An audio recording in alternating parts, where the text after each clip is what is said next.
welcome Troy Grady to the stage. Here he is.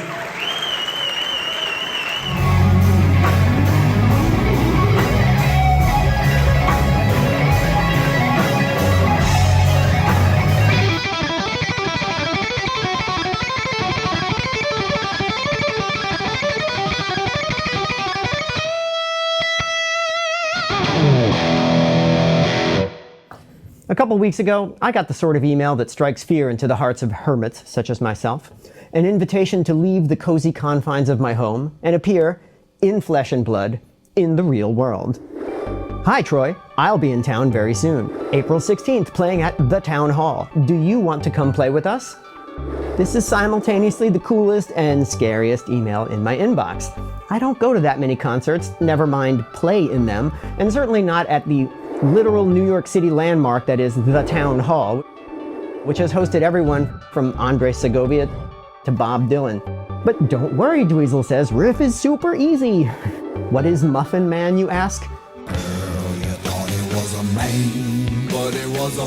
Why, only the encore/closer, on the original of which Frank himself plays an absolutely ripping solo, which you should definitely check out.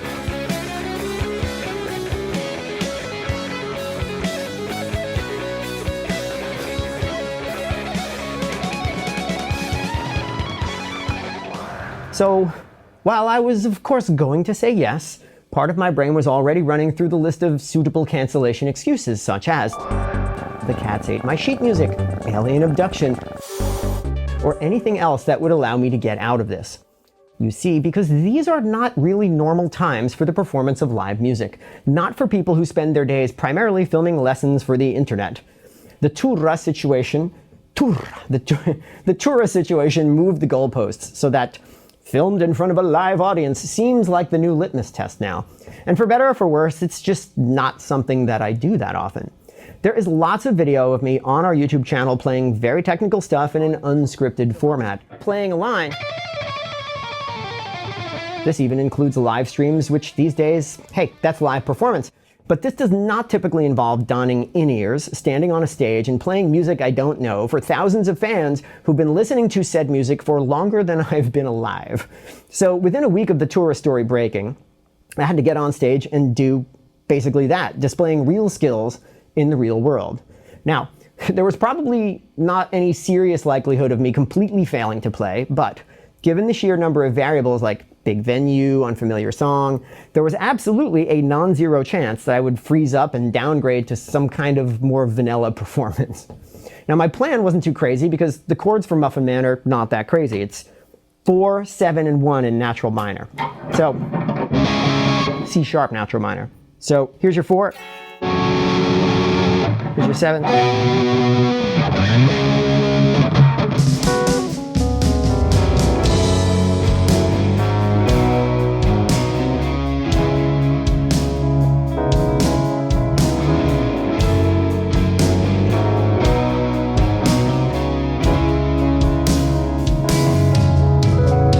As I was working on this lesson, I found a great Muffin Man backing track on YouTube on Renzo Stiano's channel, Now You Shred.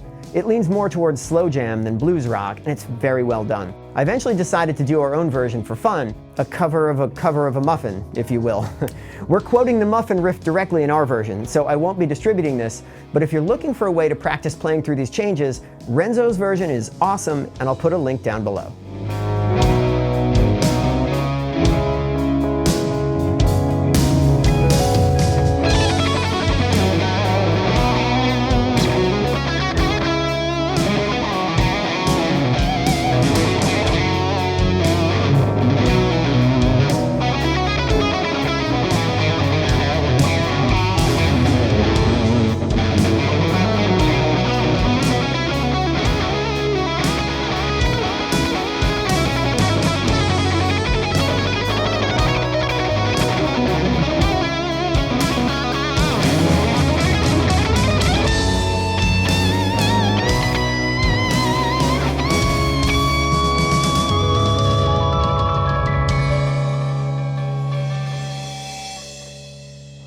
Here's your 4.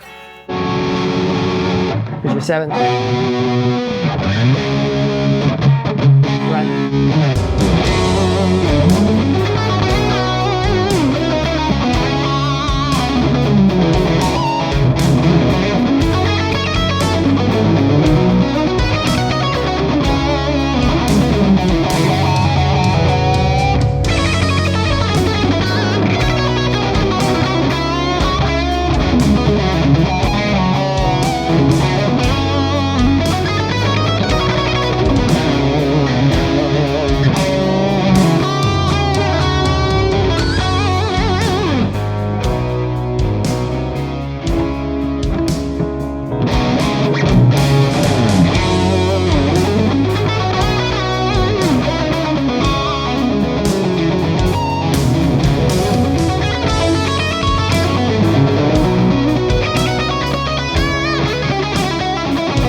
Not so crazy, right?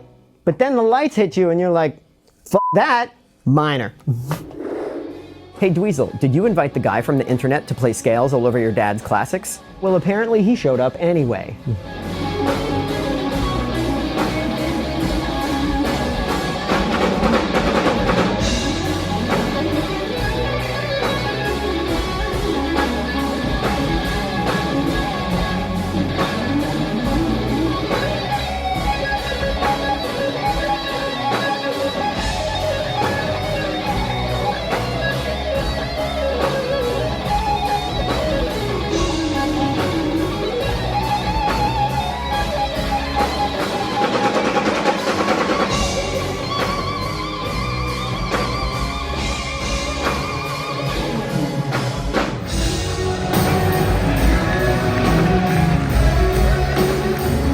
And that's the way it goes. My friend Jason is a jazz pianist who regularly sits in with truly terrifying players. And he aptly summarized this as the everything I planned fell apart problem, followed by the how do I survive the rest of this tune problem. As Mike Tyson said, everybody's got a plan until they get punched in the mouth. And what he meant is that his opponents were mistaken in thinking that they could execute any kind of strategy at all after feeling the crushing force of his uppercut against their jaw. But see, I took something totally different from this. To me, life is always going to punch you in the mouth. That's the part you have to plan for. So the one area where I did have some strategic help is not that surprising since it's what we teach here at Cracking the Code. Picking technique. If anything, I have too many choices for different picking techniques to use. As Tomo on the Cracking the Code instructor team put it, this is an occupational hazard that is perhaps unique to what we do. So in the name of reliability, I made the decision to use a technique which I've used for years, and that is USX.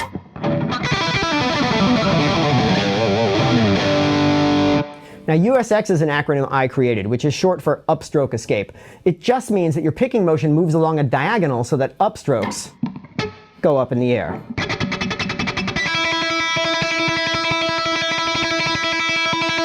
Now if I do this even at tremolo speed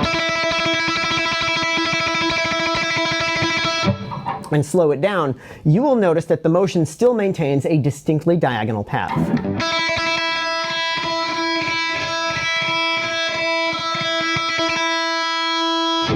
Now this matters because the ability to move to a new string cleanly is dependent on escape. So even when you're playing fast, the pick must at some point pull away from the body to avoid hitting the surrounding strings.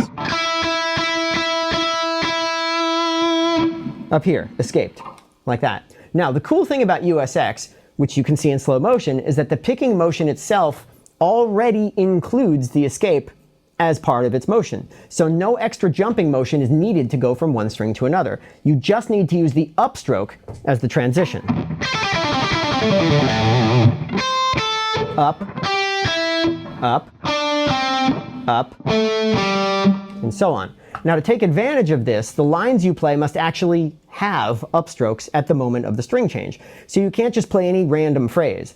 The line has to be, in some sense, designed to work with this technique. But don't worry about that, hold that thought, because things like improvisation are still possible here. Again, hold that thought. The other thing to note is that USX is not really a picking motion. It's just a property that various picking motions have. So for example, there are all kinds of ways to generate a picking motion where you have an upstroke escape.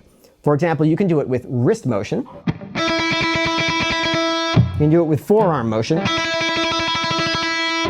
You can even do it with wrist forearm motion where you have a blend of both joints. You can even do it with different kinds of wrist motion. For example, if I use a trailing edge pick rip and this sort of anchor in a Sean Lane style.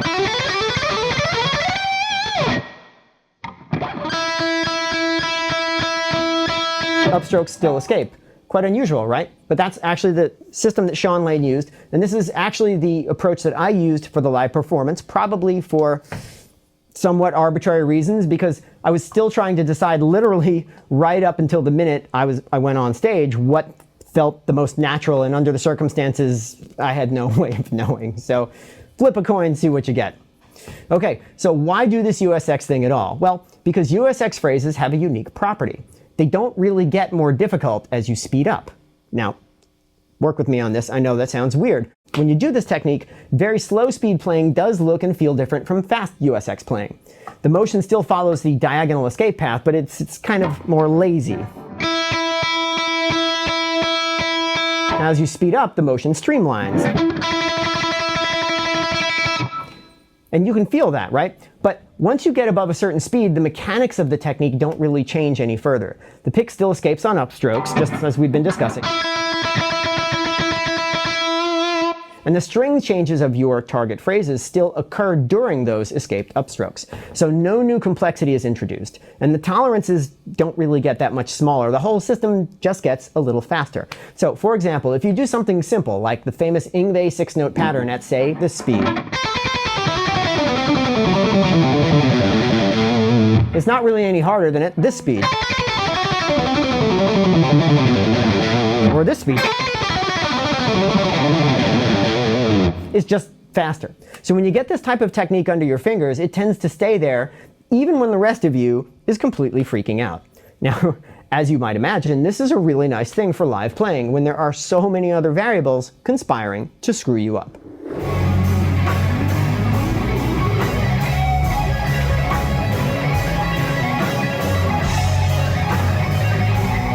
The pattern that I'm playing at the top of the solo here is exactly this kind of USX pattern, which is somewhat resistant to screw-ups. I came up with it years ago as part of a piece of soundtrack we were recording for an animated sequence.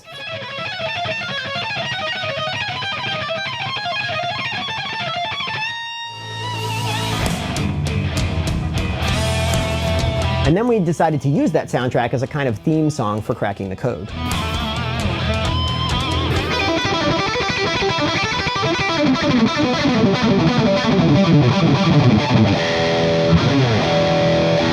Okay, here's the pattern.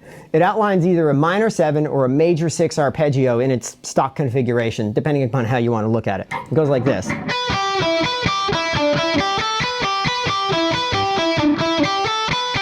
So it's basically, or I think of it as sextuplets, so it's, I believe, 12 notes in total. 1, 2, 3, 4, 5, 6, 1, 2, 3, 4, 5, 6. Yeah, there you go. So remember, we're using USX motion, and the string changers are going to take advantage of this upstroke string switching capability. So I'm going to go down, up, string switch, and then hit the B string. Aha. And now I'm going to do something we haven't talked about yet. The next string change, you can see that in the magnet there, that's not an upstroke, that's actually a downstroke sweep. Now I know we said that USX technique likes to switch strings using upstrokes, and that's true when you're using alternate picking. But here's the thing, this technique uses a downward pick slant, which is that guy there. So downstroke sweeping is also on the menu. Specifically, I use downstroke rest stroke sweeping like this, where the pick pauses briefly halfway in the middle of the string change, and then it plays the second note. Now, it's not really 2 downstrokes, so it doesn't have a speed limit per se. The rest is just a way of keeping everything in time so that you don't rush the sweep and get this. You want this. You shouldn't really be able to tell when you do it that there's a sweep in there. It should just sound like picking when you get it right. Now, it's really cool how this works. If we slow that down, I think you're going to see, hopefully you will see, the pick pause slightly in the middle of the phrase.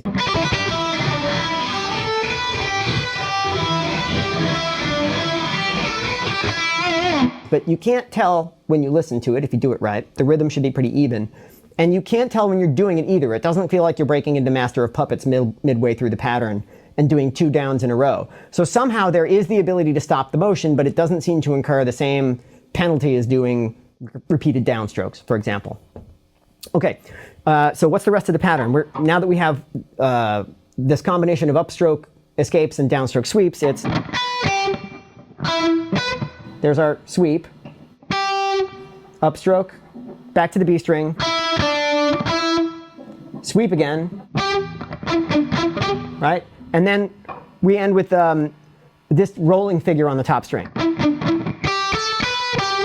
And that's the end of the pattern. So it's a bit of a tongue twister.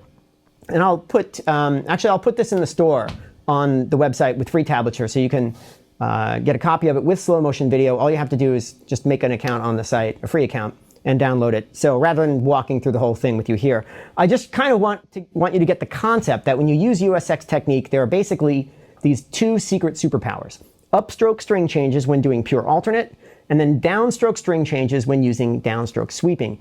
And when you combine these things, there are all kinds of super cool ways that you can make unusual phrasing possible that you might not have considered doing if you were just only ever doing pure alternate.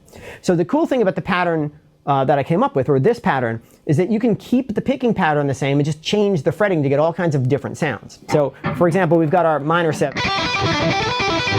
You can do major, some Lydian, minor 7 flat 5.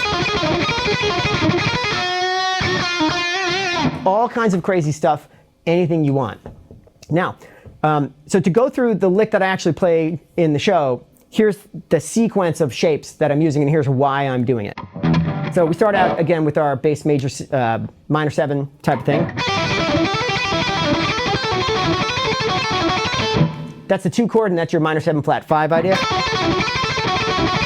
Then we do this. Now that's kind of sparse sounding, but if you look at it, it's really a pentatonic shape. So I'm basically outlining A minor pentatonic, which in E, I'm doing everything in E here. That's your 4 chord, right? And remember, Muffin Man starts on the 4 chord. So we've got, right? So that's how I think about it. That's a way of outlining or implying the 4 chord. Now, interestingly, in the live performance, I didn't actually play this pentatonic shape at all. I had planned to, but I didn't. Instead, on the 1 chord, I played the minor 7 shape. On the 4 chord, I played the minor 7 flat 5 shape, which actually does kind of work. And on the return to the tonic, I fell back to vanilla diatonic minor, which in my mind at the time was kind of a downgrade because it wasn't a cool chord color.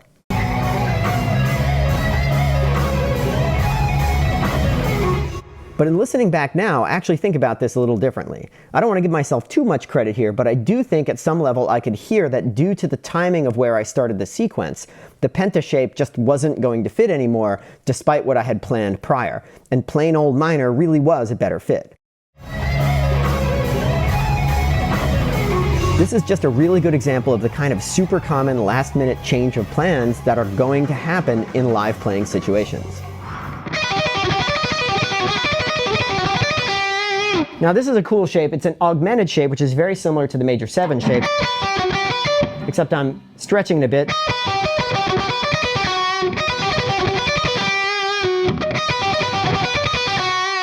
And I've added in this passing tone here to get those 3 notes on the top string, because remember, this pattern needs those 3 notes to execute that little rolling fingering shape at the end. So, but what am I really doing here? What this is basically an extension or the upper extension of a minor major 7 chord, 7th chord on the tonic. So if we're in E again, here's your minor major 7. And here's the top end of it.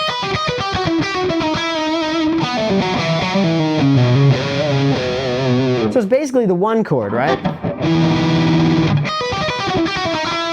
But why I'm really doing it is because I want this note here. That's the natural 7, and I'm using it as a leading tone to get back to 1.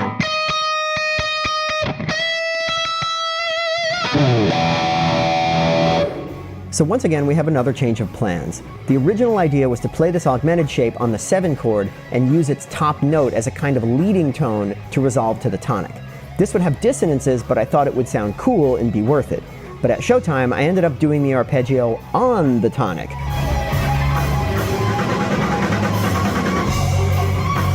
Which actually works better because the arpeggio is the 1 chord, just a minor major 7 version of it.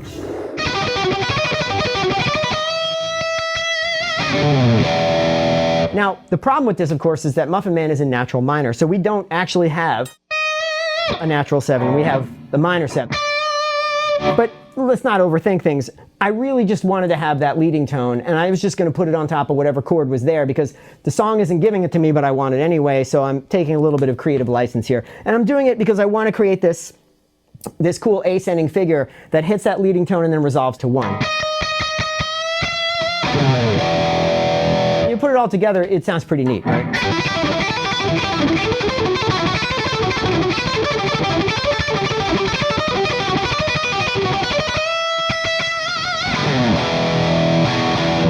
Awesome, right? I think so.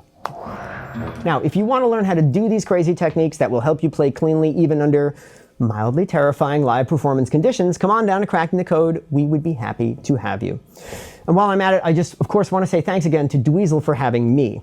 And his whole band, they are absolutely ridiculous players, way over my pay grade. Now, I just want to give them a shout out here. So you have Sheila Gonzalez on sax, Kurt Morgan on bass, Zach Tabori on guitar, Bobby Victor on keys, Ryan Brown on drums. Let's not forget the crew, who were all incredibly super gracious. They were like, how's the mix? Do you need more of anything? Less of anything? Would you like a drink? Would you like a massage? I felt like I was at the Plaza Hotel or something. Dweezil also left tickets for my parents, who came to see the show and were absolutely thrilled. It turns out that my mother actually saw Frank at the Fillmore East in New York City in June of 1971. It was the same run of shows when the Live at the Fillmore album was recorded. I had no idea. So for them, this was kind of a full circle thing, and that was very, very cool. For me, the whole thing was a bit of a minor panic with a minor change of plans to some mostly minor scales, but it all worked out in the end.